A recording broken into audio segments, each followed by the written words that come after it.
Shalom saudara, Bapak Ibu dimanapun saudara berada. Senang kita bertemu kembali. Ingat hari ini kita mau Bible Study. Kita akan menyimak firman Tuhan. Kita akan menyingkapkan rahasia-rahasia. Dan kita percaya Tuhan beserta kita. Roh Kudus akan menerangi kita. Ya, karena itu kita harus persiapkan dulu hati yang subur, hati yang menyembah, hati yang fokus dulu sama Tuhan saudara. Karena itu saya mau ajak kita worship God, ya. Saudara, semuanya harus ikut worship God.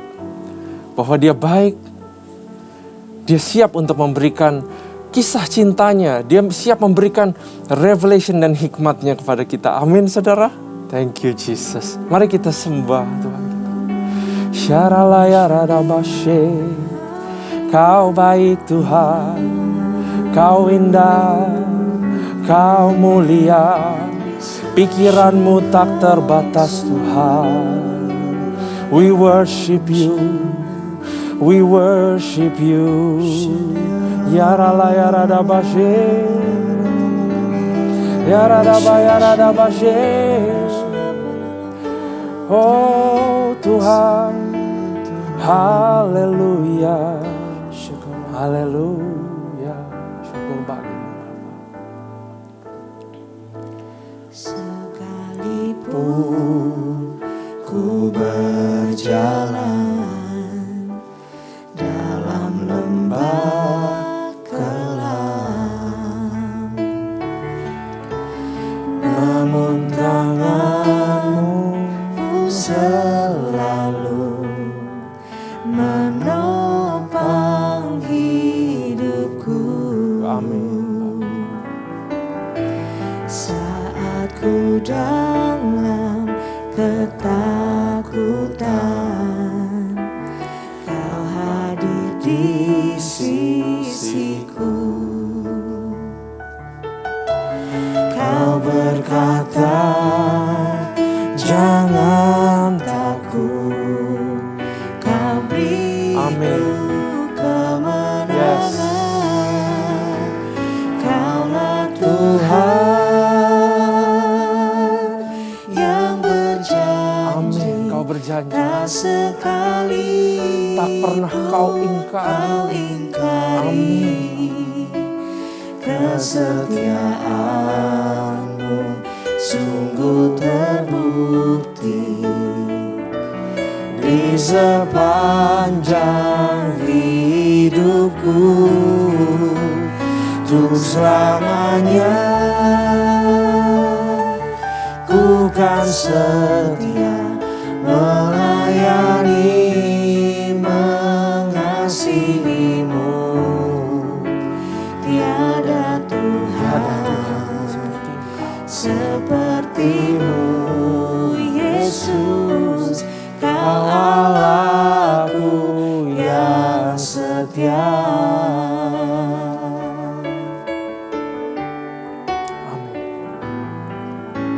Sekalipun ku berjalan dalam lembah kelam, namun tangan-Mu selalu menopang hidupku. Yes, Saat ku dalam ketakutan, Kau hadir di sisiku. selalu hadir di sisiku. Kau berkata, jangan takut, Kau beriku kemenangan. Kaulah Tuhan yang berjanji, tak sekalipun Kau ingkari. Kesetiaan-Mu sungguh terbukti di sepanjang hidupku. Untuk selamanya ku kan setia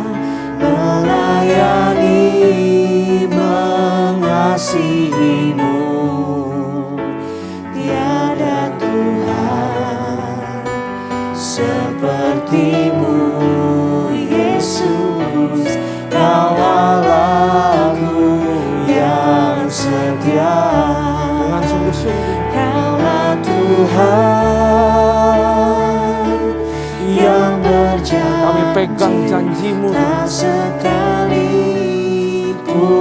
Kau ingkari kesetiaan-Mu sungguh terbukti di sepanjang hidupku untuk selamanya. Ku kan setia melayani, mengasihi-Mu.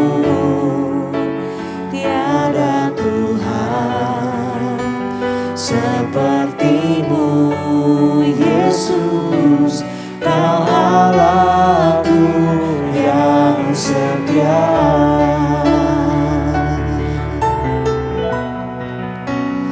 Kaulah Tuhan yang berjanji, tak sekalipun Kau ingkari kesetiaan-Mu sungguh terbukti di sepanjang hidupku untuk selamanya. Ku kan setia melayani, mengasihi-Mu. Tiada Tuhan seperti-Mu, Yesus. Kau Allahku yang setia. Tiada Tuhan seperti-Mu, Yesus. Kau Allahku yang setia. Tiada Tuhan seperti-Mu, Yesus. Kau Allahku yang setia. Mari kita sembah Tuhan. Kau baik Tuhan, janji-Mu ya dan amin. Kami pegang janji-Mu Tuhan, kami mau setia Tuhan. Kami mau melayani-Mu Bapa.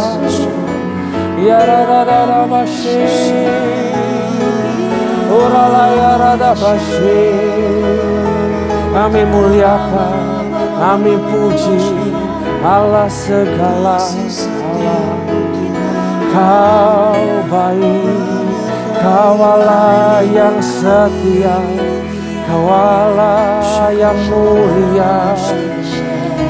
Kaulah segalanya Tuhan. Ya Rada Basyir. Bila Engkau tak besertaku, Kami gak mau berjalan. ku tak mau berjalan. Ku perlu Tuhan, pimpin langkahku dengan kasih karunia-Mu. Pimpin langkahku setiap waktu, berjalan dalam Roh-Mu. Nyatakan Tuhan kemuliaan-Mu, dan berjalanlah denganku. Bila Engkau tak besertaku, ku tak mau berjalan. Kami butuh firman-Mu. Ku perlu Tuhan, pimpin langkahku dengan kasih karunia-Mu. Pimpin langkahku setiap waktu, berjalan dalam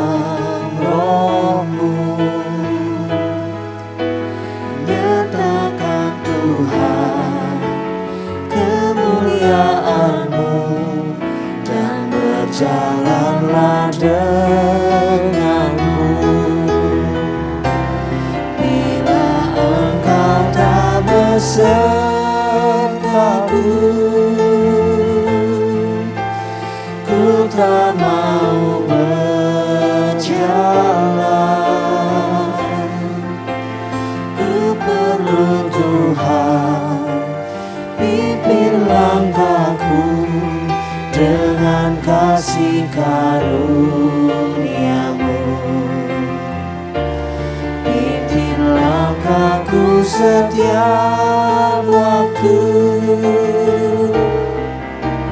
berjalan dalam Roh-Mu,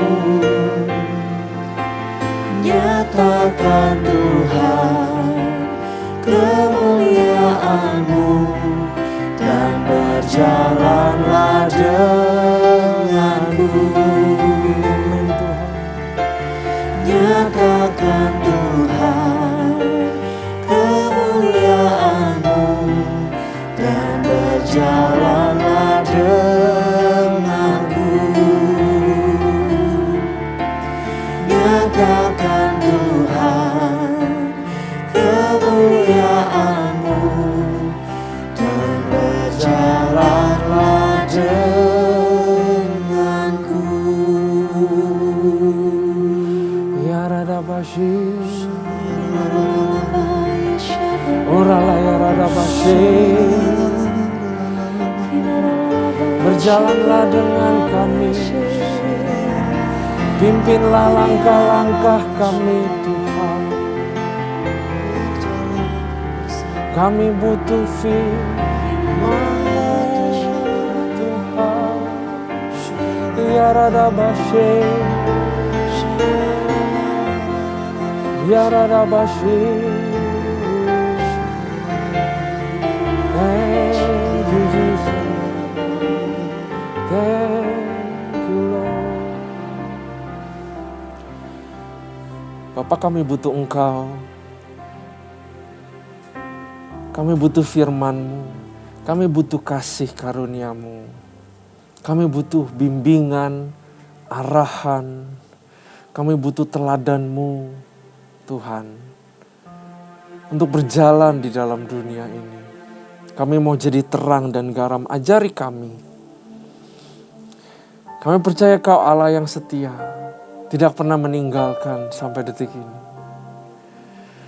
Karena itu Roh Kudus pimpin kami dalam pembelajaran hari ini, Bible study hari ini. Keluaran 9, kami pengen Tuhan dapat hal-hal ajaib dari kata-kata yang akan kami baca dari kitab suci ya Bapak. Karena itu gemburkan hati kami, singkapkan kami ya Roh Kudus. Supaya kami benar-benar mengerti, paham, bisa mempraktekkan. Dan lebih dari itu, kami jadi orang-orang yang cinta akan firman-Mu Tuhan. Terima kasih Bapak. Hanya di dalam nama Tuhan Yesus Kristus kami berdoa, kami mengucap syukur, kami siap untuk belajar. Haleluya. Amin. Sekali lagi shalom, salam damai sejahtera ya saudara dan sukacita bagi kita semua. Hari ini kita akan belajar Keluaran 9 saudara. Kitab suci selalu punyai hati yang gentar. Gentar bukan artinya takut ya saudara. Tapi hati yang hormat, sikap yang hormat dalam baca firman Tuhan. Karena firman ini adalah firman yang hidup. Karena itu hendaklah saya selalu ingatkan bahwa waktu baca firman Tuhan harus humble. Amin saudara. Jangan kita rasanya tahu semuanya saudara. Waktu saya persiapkan, saya sering baca tulah saudara, Keluaran 9 ya. Exodus kitab yang luar biasa sekali. Tapi saya coba kosongkan diri. Seperti anak kecil yang baca, humble di hadapan Tuhan. Ya, mau dengar, mau excited sama firman Tuhan. Karena firman ini luar biasa. Dan kosongkan diri kita, hati kita dari konflik atau yang gak benar di hadapan Tuhan. Minta ampun sama Tuhan. Bapa ampuni kami. Kalau kami ada berbuat salah, kami mau belajar firman-Mu, supaya firman-Mu jadi buah, dan tanah hati kami tidak berbatu-batu. Ya, dan juga jangan lupa, untuk kita selalu berdoa sama Roh Kudus. Roh Kudus singkapkan kami atas kebenaran-Mu. Terangi kami dengan hikmat yang baru, dengan pencerahan yang baru. Supaya kami bisa melihat kebenaran yang bisa menuntun kami kepada kekudusan ya Bapak. Terima kasih Tuhan, hanya dalam nama Yesus kami siap baca. Amin. Saudara, mari kita baca Keluaran 9 kali ini tulah yang kelima sampai dengan Tulah yang ketujuh. Tulah kelima, penyakit sampar pada ternak. Ayat 1, berfirmanlah Tuhan kepada Musa, pergilah menghadap Firaun dan bicaralah kepadanya, beginilah firman Tuhan, Allah orang Ibrani, biarkanlah umatku pergi supaya mereka beribadah kepadaku. Sebab jika engkau menolak membiarkan mereka pergi dan masih menahan mereka, maka ternakmu yang ada di padang, kuda, keledai, unta, lembu, sapi, dan kambing domba akan kena tulah Tuhan, yakni kena penyakit sampar yang dahsyat. Dan Tuhan akan membuat perbedaan. Wah, luar biasa banget Tuhan ini, bisa bedain ternak. Tuhan di sini mau kasih tahu kita, saudara, Dia Tuhan yang Maha Tahu. Amin. Perbedaan antara ternak orang Israel dan ternak orang Mesir, sehingga tidak ada yang akan mati seekor pun dari segala ternak orang Israel. Selanjutnya Tuhan menentukan waktunya, firman-Nya, besoklah Tuhan akan melakukan hal itu di negeri ini, dan Tuhan melakukan hal itu keesokan harinya. Segala ternak orang Mesir itu mati, tetapi ternak orang Israel tidak ada seekor pun yang mati. Lalu Firaun menyuruh orang ke sana, dan sesungguhnya lah dari ternak orang Israel tidak ada seekor pun yang mati. Tetapi Firaun tetap berkeras hati dan tidak mau membiarkan bangsa itu pergi. Tulah ke-1 sampai tulah ke-4, Firaun mengeraskan hati. Tulah kelima, Firaun juga mengeraskan hati. Firaun dari awal hatinya sudah keras. Begitulah sifat manusia. Kalau nggak ikut Tuhan, kalau ikut dunia hidup, hati pasti menjadi keras. Kalau sudah menjadi keras, Roma 1 bilang bahwa Tuhan menyerahkan kita kepada hawa nafsunya. Makanya nggak ketemu orang-orang yang bisa ditolong, saudara. Ada orang-orang yang susah untuk dikasih tahu dan ditolong. Karena itu kita butuh Tuhan. Ya, tulah kelima berbicara mengenai penyakit sampar, saudara. Sampar itu penyakit pes, ya, dari bakteri Yersinia pestis, saudara. Ini adalah penyakit infeksi bakteri yang bisa mematikan, sangat mematikan binatang dan juga bisa mematikan manusia, saudara. Dan yang ajaibnya, Tuhan bilang ini ada tulah kelima, artinya ternak mati. Kamu nggak bisa makan loh di Mesir, kata Tuhan. Tapi Firaun mungkin karena dia memang orangnya jahat, dia pikir, ya nggak apa-apa. Kan orang Israel punya ternak masih ada, bisa aku ambil juga. Punya mereka kan punya aku kan diktator, aku raja. Ya, mungkin Firaun berpikir begitu. Tapi mungkin juga Firaun memang sudah dari awalnya keras hati. Ya terserah Tuhan mau apa. Cuman ternak. Saya mah bisa lah lawan. Nah itu kan adalah sikap hati atau sikap hidup yang memang nggak jalan sama Tuhan kan. Ya kalau kena bencana, kena aja nggak apa-apa. Toh aku sampai sekarang survive, aku jadi raja kok, gitu. Itu sama dengan kehidupan kita, saudara, yang gak jalan sama Tuhan. Kalau orang yang berkeras hati, saudara, yang dirinya, tahta kehidupannya adalah dirinya sendiri, saudara. Ya, tulah kelima, nanti kita akan belajar sesuatu, saudara. Kita baca dulu dari tulah kelima, ke-6 dan ke-7. Nah, nanti saya akan share beberapa hal yang saya dapatkan, saudara. Saya harap saudara bisa dapat hal yang lebih banyak daripada saya, ya. Amin. Nah, di sini Tuhan bilang ternak Israelnya itu gak bakal mati. Artinya Tuhan tahu, saudara, yang mana yang Israel, yang mana yang bukan. Hebatnya Tuhan kita. Lewat kejadian tulah kelima, semua orang lihat bahwa Tuhan Allah Abraham, I am what I am. Aku adalah aku itu adalah Tuhan yang Maha Tahu. Dia sudah lihat ke depan. Betapa aman dan tenangnya kehidupan kita, saudara. Kita lihat Tuhan yang Maha Tahu. Kalau saya baca firman Tuhan, saudara, waktu saya dapatkan Tuhan yang Allah Maha Tahu, maka saya akan pergi ke cari-cari referensi di ayat-ayat lain tentang Tuhan Maha Tahu untuk meneguhkan dan menambahkan value tentang Tuhan yang Maha Tahu. Tapi kita hari ini gak akan melencong kemana-mana ya saudara. Tapi saya encourage kita semua, kalau kita dapat hal tentang sesuatu, maka ulaslah itu terus-menerus, gali sampai saudara mengerti Tuhan yang Maha Tahu. Ya. Nah, mari kita lanjut baca tulah ke-6. Yaitu yang dikatakan di sini adalah barah. Berfirmanlah Tuhan kepada Musa dan Harun, ambillah jelaga. Jelaga itu adalah abu dari dapur peleburan, dari tempat masak atau peleburan ya saudara. Ambillah jelaga dari dapur peleburan serangku penuh, dan Musa harus menghamburkannya ke udara di depan mata Firaun. Maka jelaga itu akan menjadi debu, meliputi seluruh tanah Mesir, dan akan menjadikan bara yang memecah sebagai gelembung pada manusia dan binatang di seluruh tanah Mesir. Lalu mereka mengambil jelaga dari dapur peleburan dan berdiri di depan Firaun.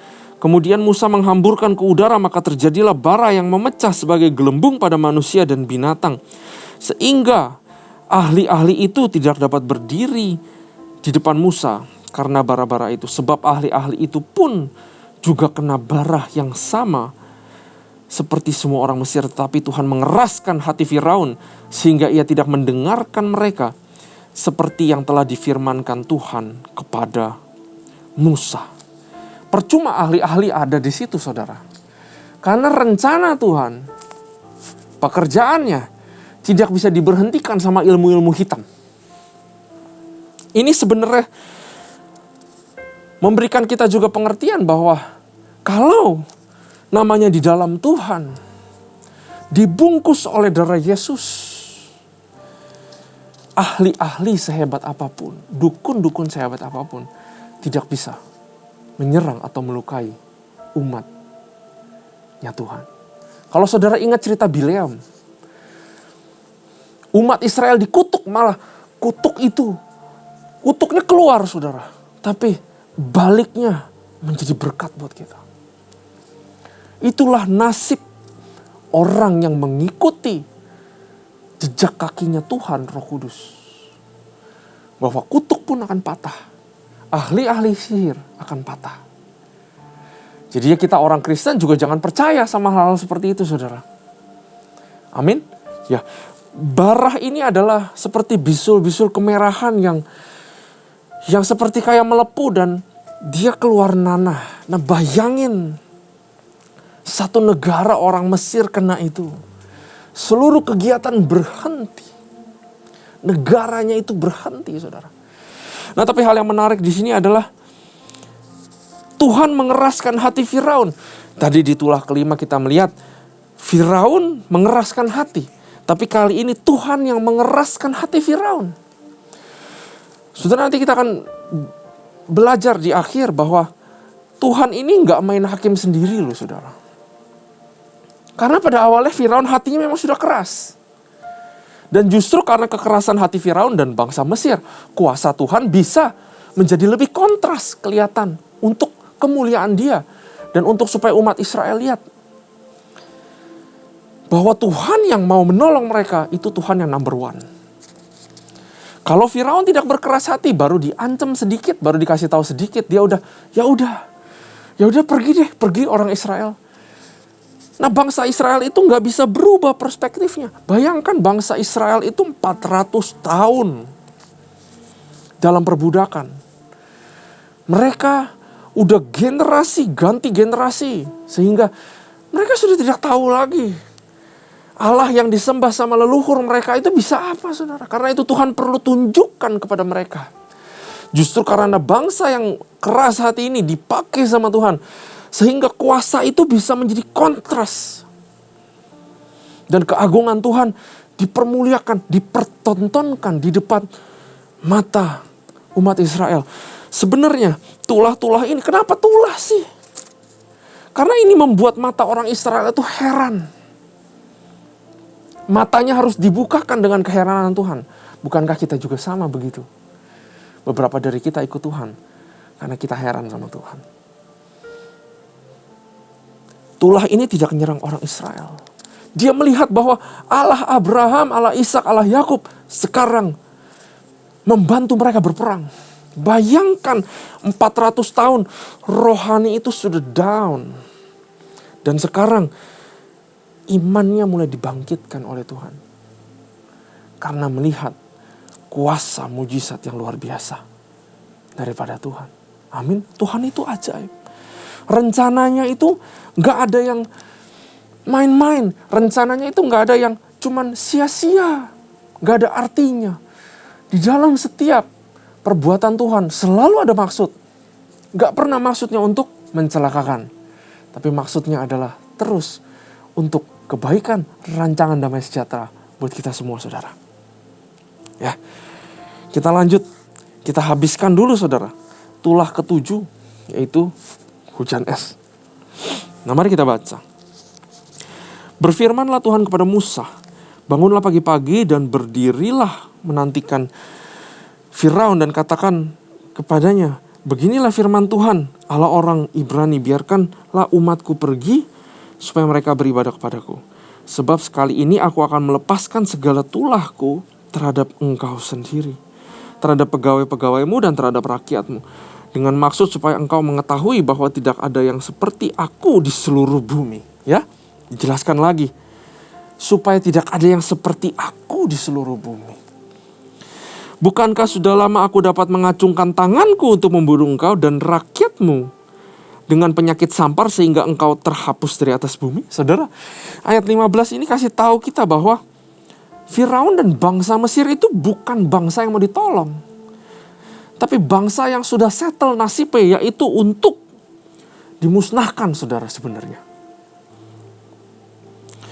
Sehingga engkau terhapus dari atas segala bumi, dari atas bumi. Sama seperti iblis.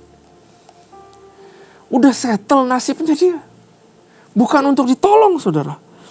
Ayat 16, akan tetapi inilah sebabnya aku membiarkan engkau hidup, yakni supaya memperlihatkan kepadamu kekuatanku dan supaya namaku dimasyurkan di seluruh bumi.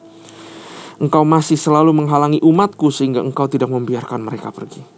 Sesungguhnya besok kira-kira waktu ini aku akan menurunkan hujan es yang sangat dahsyat, seperti yang belum pernah terjadi di Mesir sejak Mesir dijadikan sampai sekarang ini. Sangat mengerikan sekali, saudara, hujan es. Saya pernah berada di dalam hujan es. Batunya itu walaupun seperti kerikil ya, saudara ya, tapi itu sakit sekali kalau kena. Dan kadang-kadang ada batu yang besar itu bisa sampai pecahin kaca mobil, saudara. Bayangin satu kota diserang sama hujan es. Betapa besar kehancuran yang terjadi. Ayat 19. Oleh sebab itu ternakmu dan segala yang kau punyai di padang disuruhlah dibawa ke tempat yang aman. Semua orang dan segala hewan yang ada di padang dan tidak pulang berkumpul ke rumah akan ditimpa oleh hujan es itu sehingga mati. Saudara, Tuhan ini ajaib sekali pribadinya. Dia bilang, dia masih kasih kemurahan hati di sini. Kamu bisa ngumpet. Dikasih waktu 1 hari untuk dia gak kena hujan es. Ya, Tuhan memberikan tulah, mau menghukum, mau membentuk umat Israel, tapi di samping itu dia juga ada kemurahannya yang gak bisa hilang dari pribadinya, saudara. Ayat 20, maka siapa di antara para pegawai Firaun yang takut kepada firman Tuhan, katanya, menyuruh hamba-hambanya serta ternaknya lari ke rumah. Tetapi siapa yang tidak mengindahkan firman Tuhan meninggalkan hamba-hambanya serta ternak di padang. Saudara, maukah saudara kita taat sama firman Tuhan? Artinya apa di sini? There is always second chance yang Tuhan kasih buat orang sebejat apapun untuk kembali mengikuti firman-firman Tuhan. Wow, ini aku baru dapat spontan. Sungguh Roh Kudus menerangi apa yang kita dapatkan ya, saudara ya. Ini Tuhan selalu kasih second chance untuk berbalik kepada firman-firman-Nya. Karena itu jangan sampai terlambat. Jangan sampai kita melenceng terlalu jauh ya, saudara. Ayat 22, berfirmanlah Tuhan kepada Musa, ulurkanlah tanganmu ke langit, supaya hujan es turun di seluruh tanah Mesir, menimpa manusia dan binatang, dan menimpa tumbuh-tumbuhan di padang di tanah Mesir. Lalu Musa mengulurkan tongkatnya ke langit.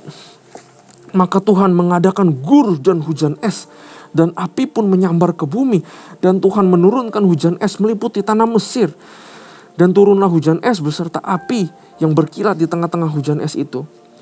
Terlalu dahsyat seperti yang belum pernah terjadi di seluruh negeri orang Mesir, sehingga mereka menjadi suatu bangsa. Hujan es itu menimpa binasa segala sesuatu yang ada di padang di seluruh tanah Mesir, dari manusia sampai binatang, juga segala tumbuh-tumbuhan di padang ditimpa binasa oleh hujan itu, dan segala pohon di padang ditumbangkannya. Hanya di tanah Goshen, tempat kediaman orang lain, tidak ada turun hujan es. malapetaka. Sekali lagi saya mau share kita semua. Kita dilindungi Tuhan. Amin, saudara. Lalu Firaun menyuruh memanggil Musa dan Harun serta berkata kepada mereka, aku telah berdosa kali ini. Tuhan itu benar, itu yang benar. Tetapi aku dan rakyatku lah yang bersalah. Saya yakin ini adalah perkataan cuman manis di bibir, saudara. Karena dia tahu sejak dari dulu turun-temurun atas generasinya semua berbuat salah dan berdosa. Dan satu bangsa tidak ada yang bertobat. Ini pasti hanya lip service. Berdoalah kepada Tuhan, suruhlah gurun yang dahsyat, dan hujan es itu sudah cukup. Maka aku akan membiarkan kamu pergi, tidak usah kamu tinggal lebih lama lagi. Musa hebat. Dan berkatalah Musa kepadanya, sekeluar aku dari kota ini, aku akan mengembangkan tanganku kepada Tuhan, guru akan berhenti dan hujan es tidak akan turun lagi, supaya engkau mengetahui bahwa bumi ini adalah milik Tuhan. Tetapi engkau dan para pegawaimu, aku tahu bahwa kamu belum takut kepada Allah. Saudara, gak ada yang namanya orang bertobat lalu cepat-cepat minta bayarannya, saudara. Bertobat ya bertobat. Kita yang berhutang. Tapi ini seolah-olah bertobat karena Tuhan yang hutang. Ini adalah salah, saudara. Ini juga kasih tahu kita. Cari Tuhan itu, hidup sama Tuhan itu, hidup sama Tuhan beneran. Bukan bertobat untuk demi dapat sesuatu, saudara. Tuhan tidak bisa dipermainkan. Jangankan Tuhan yang gak bisa dipermainkan. Musa aja yang denger ini tahu kamu mau permainkan Tuhan ya. Main bertobat aja. Lalu minta supaya hujan es ini berhenti. Kita sebagai umat Tuhan, saudara, kalau masih dikasih kesempatan untuk bertobat, minta maaflah kepada Tuhan karena Dia adil dan Dia akan memaafkan. Ya, Yohanes. Dan marilah kita gunakan kesempatan itu, jangan sia-siakan sebelum terlambat. Kalau kita masih dikasih second chance, itu puji Tuhan untuk bertobat dan kembali jalan. Amin, saudara. Ayat 31. Tanaman rami dan jelai telah tertimpa binasa, sebab jelai itu sedang berbulir dan rami itu sedang berbunga. Tetapi gandum dan sekoi tidak tertimpa binasa, sebab belum lagi musimnya.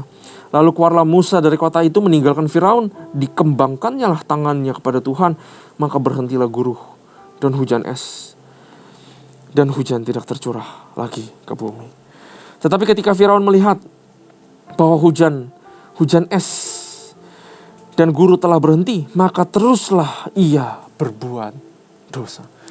Saudara, makanya waktu Tuhan panggil Musa, Dia bilang, ini bangsa, ini Firaun gak bakal bertobat. Sampai tulah ke-10 anak Firaun mati pun dia pura-pura. Waktu umat Israel keluar, dia berubah pikiran, benar gak? Dia kejar lagi. Jadi ini adalah pattern yang Tuhan sudah tahu. Ia tetap berkeras hati, baik ia maupun para pegawainya. Lihat. Rajanya kayak begitu, pegawainya juga begitu. Berkeras hatilah Firaun, sehingga ia tidak membiarkan orang Israel pergi. Seperti yang telah difirmankan Tuhan dengan perantaraan Musa. Saudara, banyak banget ya yang kita belajar. Firaun itu pemimpin yang diktator, jahat, evil, saudara. Dari bawaannya memang sudah jahat. Dia adalah lambang atau ilustrasi iblis, saudara. Yang memperbudak kita. Ya, yang menggunakan dosa kita sebagai alat untuk merantai kita. Itu Firaun. Dari awal niatan nasibnya udah settle untuk binasa. Karena perbuatannya sendiri. Tuhan gak perlu matiin dia, tunjuk dia. Tapi nanti dia sendiri mati, saudara. Tenggelam. Bangsa ini bangsa yang jahat. 400 tahun memperbudak Israel. Bayangkan bagaimana penderitaan bangsa Israel, saudara. Ya, Tuhan bilang, kamu masih aku kasih kesempatan aja. Kalau aku menunjukkan tanganku, kamu itu mati. Bangsa Mesir juga sama jahatnya. Karena tidak ada yang menentang Firaun. Firaun yang dulu lebih jahat lagi. Anak-anak laki-laki dibunuh. Ya, generasinya si Musa. Firaun ini jahat sekali, saudara. Karena itu, dalam konteksnya ini, Firaun itu dipakai bukan untuk diselamatkan. Tapi Firaun itu dipakai Tuhan. Bangsa yang keras kepala ini, yang keras hati ini, bangsa yang lalim ini dipakai Tuhan untuk dihajar. Supaya bangsa Israel lihat, kalau berkhianat di hadapan Tuhan, kalau gak main-main jalan sama Tuhan, ya, mata ganti mata, gigi ganti gigi. Itu yang ada di perjanjian lama. Umat Israel dikasih tahu. Ini adalah dikasih tahu profetik akan covenant yang akan datang. Mereka akan bikin covenant sama Tuhan. Kalau kamu lakukan, kamu dapat berkat. Kamu lakukan, kamu ini. Tapi kalau kamu lakukan yang salah, kamu harus bayar. Sama seperti bangsa Mesir. Di perjanjian lama, ya, hukum Taurat yang akan nanti disempurnakan dengan hukum kasih karunia, saudara. Ya. Nah, saudara, kita lihat bahwa yang jahat ini akan dipakai sama Tuhan untuk mendatangkan kebaikan bagi bangsa Israel. Yang jahat dipakai Tuhan supaya kuasanya dinyatakan hanya untuk umat-umatnya Tuhan. Bersyukurlah kalau kita adalah umat-umatnya Tuhan. Amin, saudara. Karena yang jahat itu gak bisa dipakai untuk menyerang kita. Ternak-ternak kita dijagain di negara Mesir itu. Hujan es, Goshen gak kena. Itulah nasib orang percaya, saudara. Kutuk yang terbang itu, tulah, plague yang terbang itu akan belok dan cari orang-orang yang lalim, saudara. Luar biasa Tuhan kita, saudara. Nah, kita lihat bahwa Firaun adalah orang yang dari dasarnya sudah keras hati. Tuhan mengeraskan hati Firaun. Makin aja dikerasin. Karena toh dia gak bakal bertobat. Tuhan itu maha tahu. Dia sudah tahu. Justru semakin keras ini bangsa, semakin kelihatan kuasa Tuhan. Dari tulah-tulah ini, saudara, kekerasan hati Firaun, Tuhan mau sampaikan kepada kita. Janganlah jadi orang yang keras hati. Seperti Firaun, saudara. Tidak ada nasib yang baik yang bisa terjadi kepada orang yang keras hati, saudara. Hari ini kalau saudara keras hati, kembalilah bertobat dan berbaikan dengan Tuhan. Karena dia adil, maka dia akan memaafkan, saudara. Apa tandanya kalau saudara mulai keras hati? Tandanya adalah kalau kita baca firman Tuhan, kita tahu kebenaran, tapi kita tidak mau mempercayainya, dan kita tidak mau melakukannya. Itu tandanya kita sudah mulai keras hati, saudara. Apa tandanya kalau kita keras hati? Kalau kita sudah mulai menyimpan dendam, kalau kita sudah mulai menyimpan iri hati, hal-hal yang gak baik yang kita taruh ke hati akan membuat hati kita menjadi keras, saudara. Hati yang keras akan sulit menerima kebenaran firman Tuhan. Saat kita sudah mulai susah untuk memaafkan orang lain, kita sebenarnya sedang mengeraskan hati kita. Orang dia kok yang salah, bukan saya. Dia yang harus minta maaf sama saya. Itu tanda kita udah keras hati, saudara. Janganlah sampai kita menjadi nasibnya sama kayak Firaun, saudara. Karena kita mengeraskan hati. Akhirnya Tuhan juga, sudahlah. Kamu ikuti aja hawa nafsumu. Aku serahkan kamu kepada hawa nafsumu di Roma 1. Sehingga kita jadi orang-orang yang susah untuk ditolong, saudara. Keras hati dari yang kita baca juga membukakan mata kita untuk melihat di sekitar kita bahwa ada orang-orang yang mungkin hatinya masih keras. Sehingga saya encourage kita semua untuk setia berdoa kepada siapapun yang kita rindu dapat jamahan Tuhan. Untuk kita berdoa dan lembutkan hati mereka, ya Tuhan. Kalau Tuhan bisa mengeraskan hati, maka Tuhan bisa melembutkan hati. Atas doa seruan kita, atas permintaan kita. Kalau kita keras hati atas ketulusan hati kita, kita mau Tuhan lembutkan hati saya, maka Dia yang setia dan adil, saya percaya akan melembutkan hati kita, saudara. Amin. Luar biasa, saudara, firman Tuhan ini. Seakan-akan Tuhan seperti tidak adil, mengeraskan hati Firaun. Tapi tidak. Tuhan adalah Tuhan. Segala perbuatannya ada maksudnya, saudara. Jangan sampai kita waktu Bible study ini Lihat kok Tuhan kayaknya bunuh orang, bantai orang. Jangan sampai pikiran kita dikelabui iblis sehingga kita bilang, Tuhan kok begini? Ya, kalau saudara baca Roma 9, Paulus menjelaskan kembali tentang peristiwa ini. Dan Paulus cuma bilang, Tuhan ya Tuhan, dia punya hak prerogatif. Dia punya hak mutlak, dia mau perbuat apa.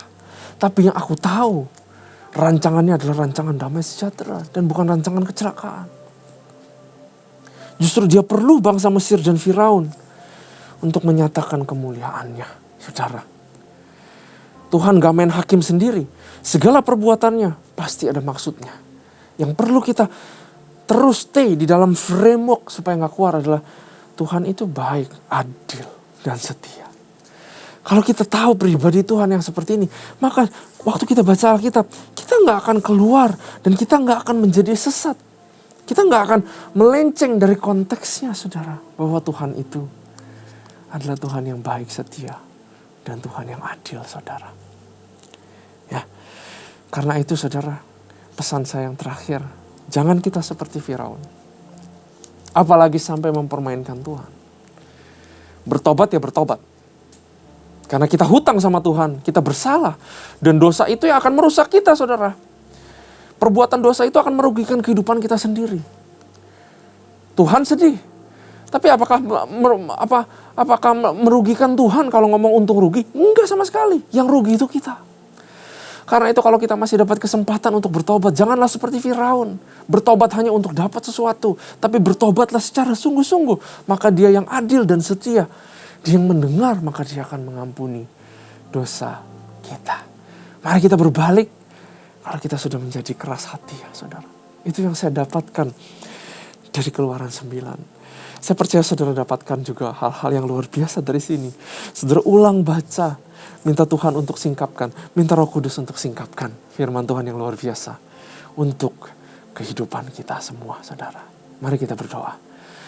Tuhan ajari kami supaya kami tidak menjadi seperti Firaun. Ajari kami untuk melihat kemuliaan your glory Tuhan. Dan rencanamu adalah untuk sebuah maksud yang baik ya Bapa.